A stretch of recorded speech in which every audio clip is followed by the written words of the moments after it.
this little family, I was reading this little story about this family, and it was Christmas time. And so they said, we were on our annual Christmas trek to Chicago. Every year we brought our family to spend time with Grandpa and Grandma and visit the museums. This year we decided to finish our Christmas shopping at Woodfield Mall there in Chicago. And in the midst of all the fun and excitement, one of us noticed that little 3.5-year-old Matthew was gone. Terror immediately struck our hearts. We had heard the horror stories. Little children kidnapped in malls, rushed to a restroom, donned in different clothes and altered hairstyle, and then swiftly smuggled out, never to be seen again. We split up, each taking an assigned location. Mine was the parking lot.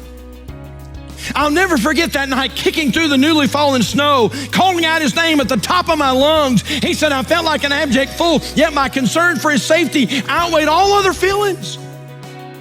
Unsuccessful, I trudged back to our meeting point. My wife, Marty, had not found him, nor had my mother. Then, my dad appeared, holding little Matthew by the hand. Our hearts leapt for joy. Interestingly enough, Matthew was untraumatized.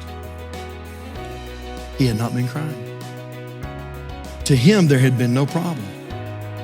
I asked my father where he found him. The candy counter, he replied. You should have seen him. His eyes came just about as high as the candy. He held his little hands behind his back and moved his head back and forth, surveying all the luscious options. Matthew didn't look lost. In fact, Matthew didn't know he was lost.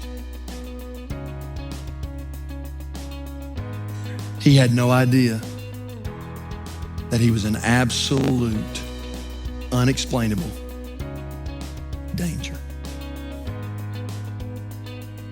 What's the point of your story, preacher? Hundreds and hundreds of people are like that today. They think they're okay. The devil's got them duped. They're looking at distractions. And what they don't know is they're lost. They're lost. And what they don't realize is that today, March the 12th, 2023, today could be the day when Jesus comes. We say we'll come back tonight, but we don't know that for sure. You see, before this service is done, before you make it to your car, before you go to Sunday afternoon lunch, or before you go home and change your clothes, the Lord may come, the trumpet may sound, Jesus may come again. You say, oh, Pastor, that's not gonna happen. Listen, our Bible says when you least expect it, that's when it's gonna happen.